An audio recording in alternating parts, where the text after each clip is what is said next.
Boa noite, gente linda.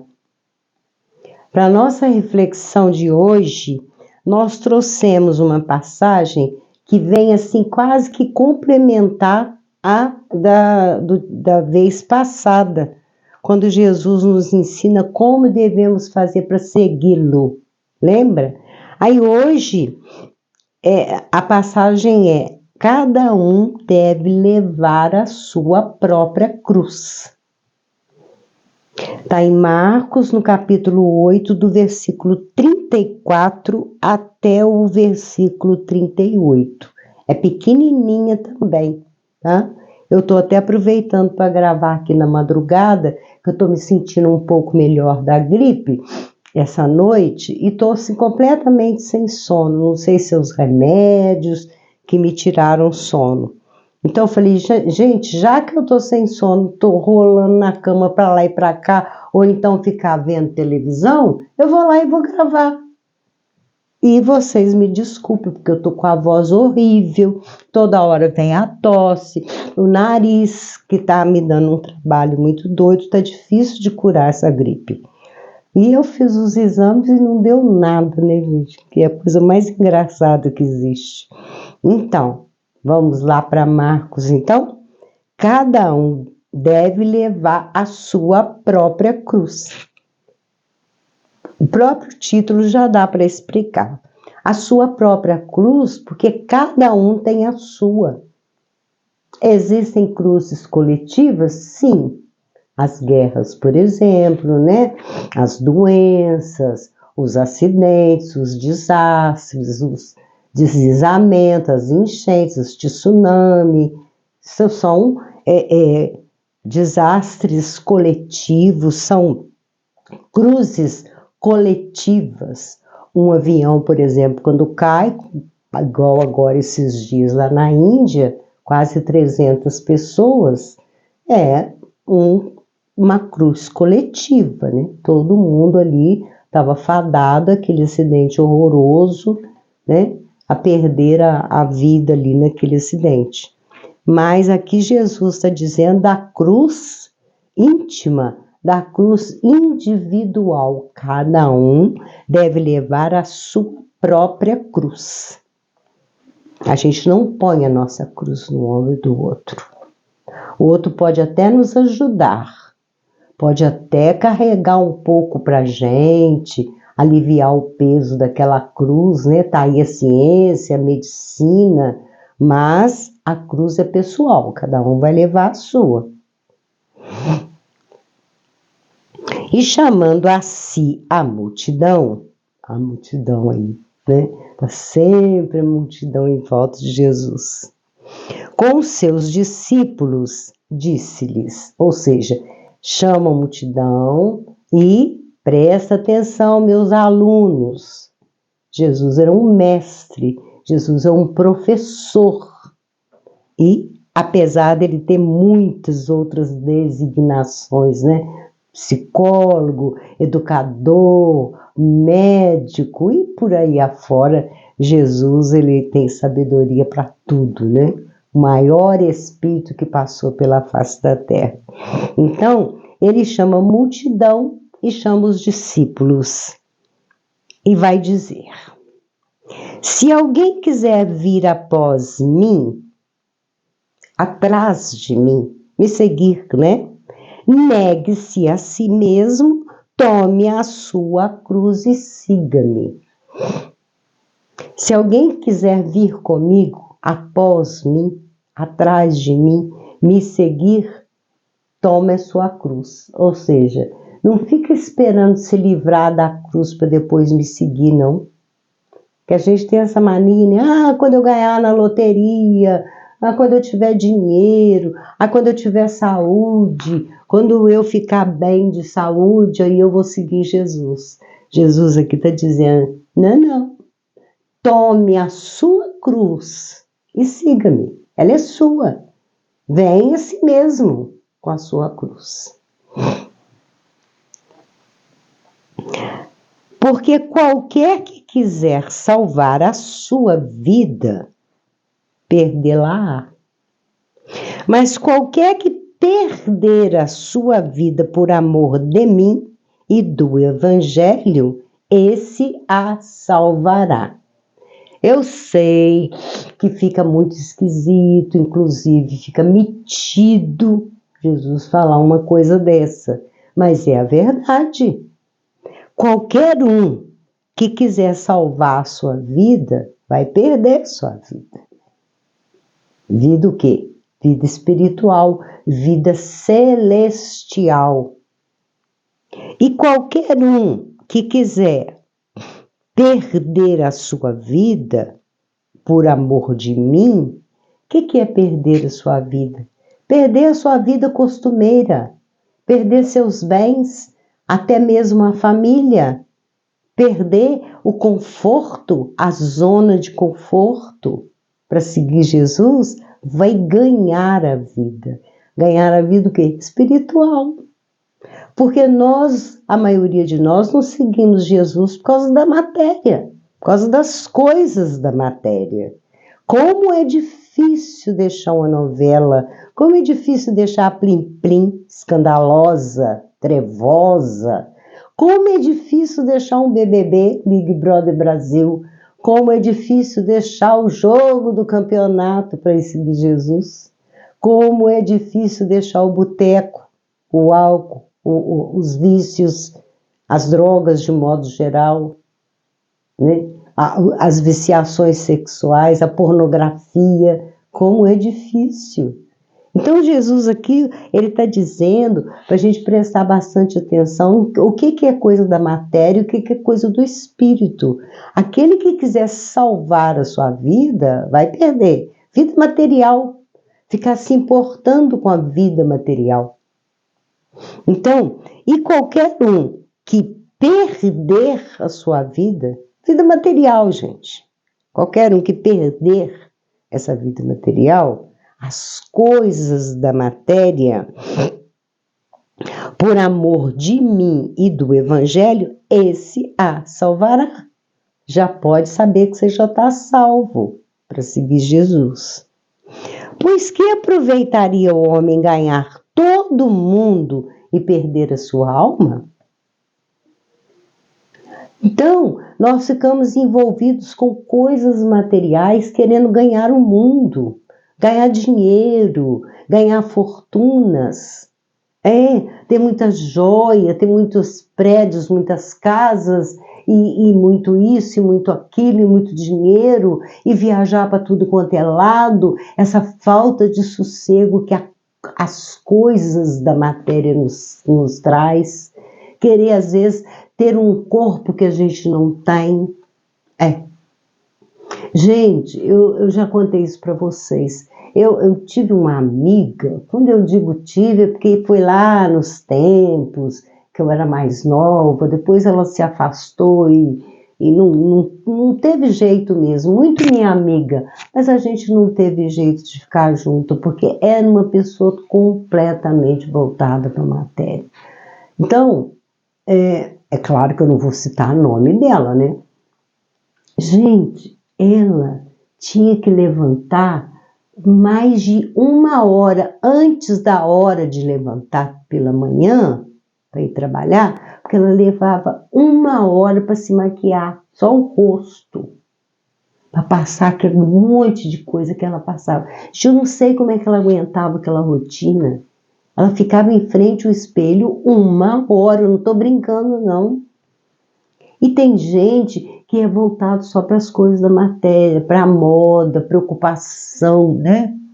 Com o que está na moda agora, o que está usando, eu tenho que ter, eu tenho que comprar, eu tenho que ir lá ver, eu tenho que estar por dentro disso tudo. O próprio meio em que a gente vive nos empurra para isso. Por isso é que Jesus diz, para me seguir, você tem que deixar os mortos, enterrar os mortos. É o que nós falamos na última vez, né? Então o que adianta o homem ganhar todo o mundo, mas perder sua alma? Depois que passar, fala, gente, Como que eu fiquei envolvido com as coisas materiais? Eu não busquei o reino de Deus, eu não busquei as coisas da alma, as coisas do Espírito, do reino de Deus. Por isso que ele fala, que aproveitaria o homem ganhar todo o mundo e perder a sua alma? Ou que daria o homem pelo resgate da sua alma? O que o homem daria para resgatar isso que ele perdeu? Ele viveu tanto para a matéria, tanto. Nós temos notícia, através de André Luiz, aquela série de 16 belíssimos livros, que a gente chama Série Nosso Lar, né? Nós temos notícia que existem andares nos hospitais, no mundo espiritual, em que os espíritos ficam completamente adormecidos. Eles não conseguem acordar. Dormindo, fica ali deitado. Eles recebem todos os dias o tratamento através do passe, né? Os trabalhadores, os enfermeiros, os médicos vão lá e aplicam o passe, e a pessoa não acorda, ela fica numa hipnose, dormindo.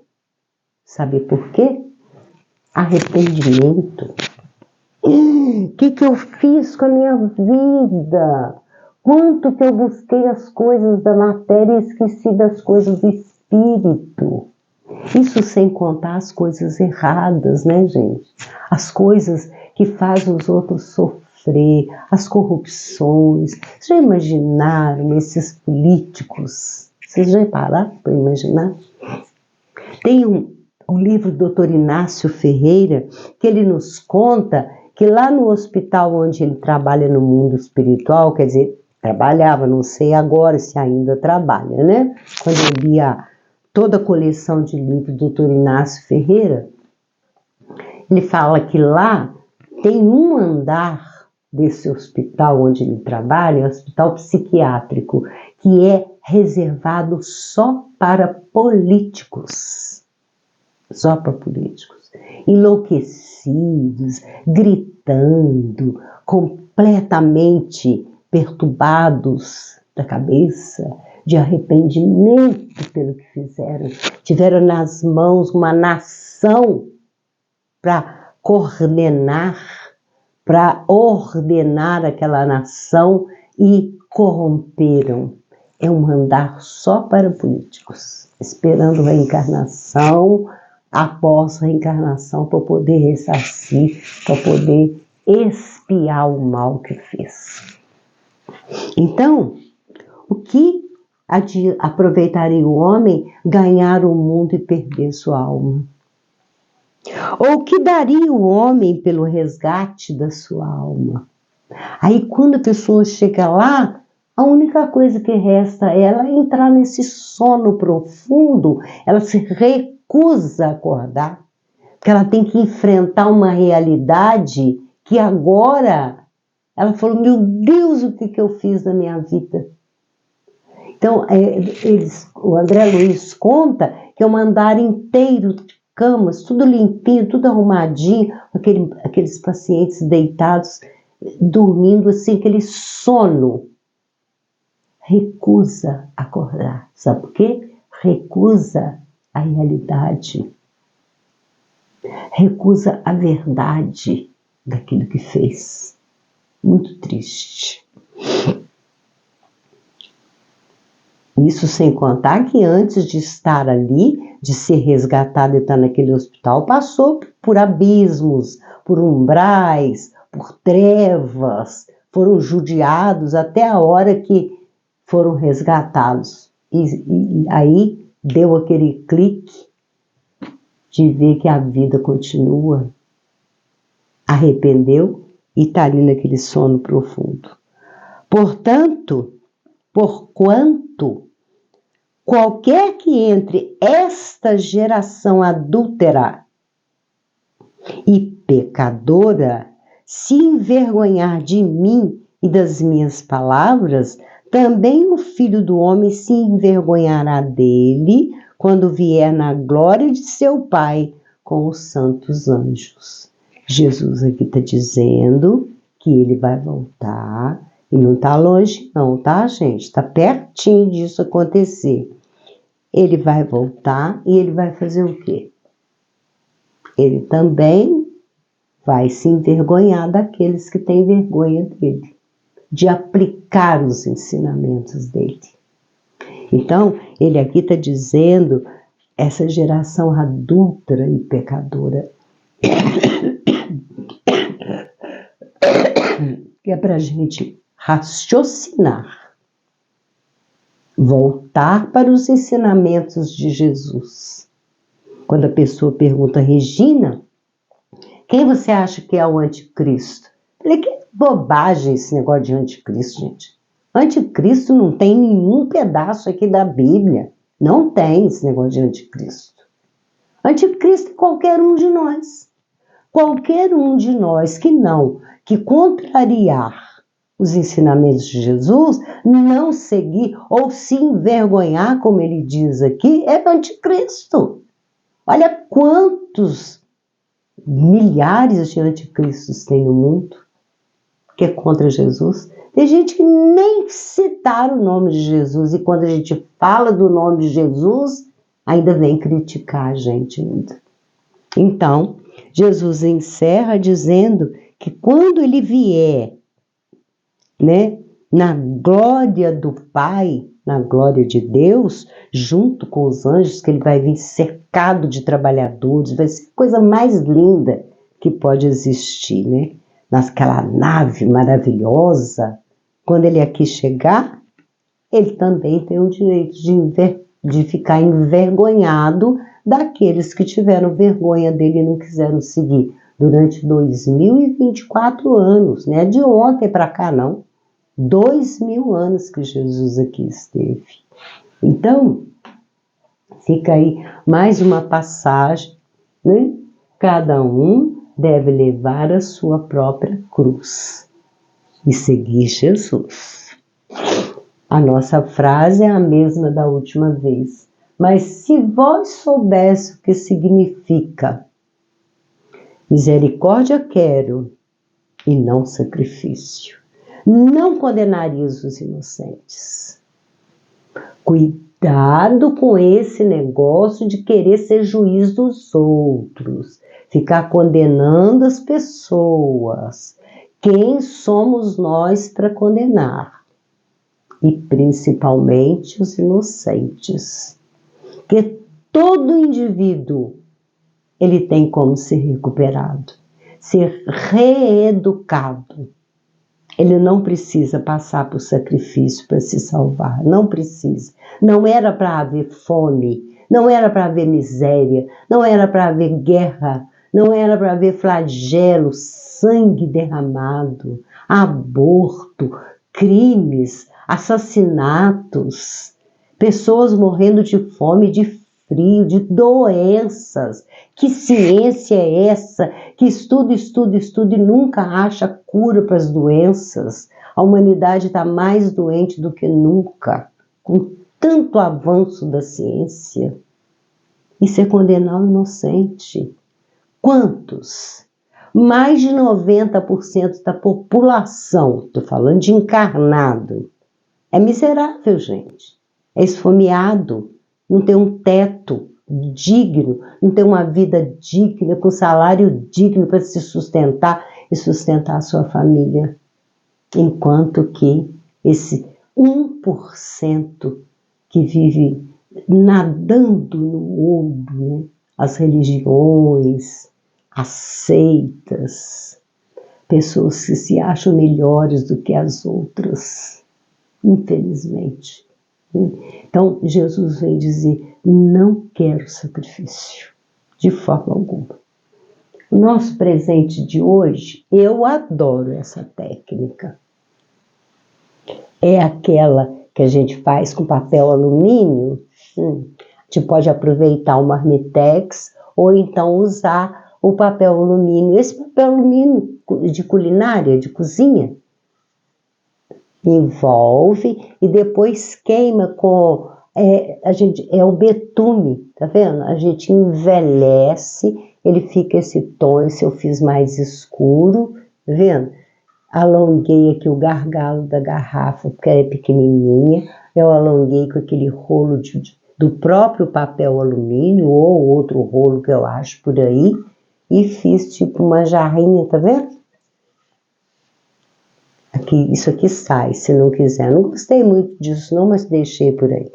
Mas isso aqui sai, tá bom? E tá aí, então, essa garrafa envelhecida. Eu gosto muito desse tipo de artesanato. Fica muito bonito. Um dourado envelhecido. Fica aí, então, o nosso presente de hoje. E também como um presente, acho que do fundo do meu coração, com todo o meu amor, é um beijo no seu coração.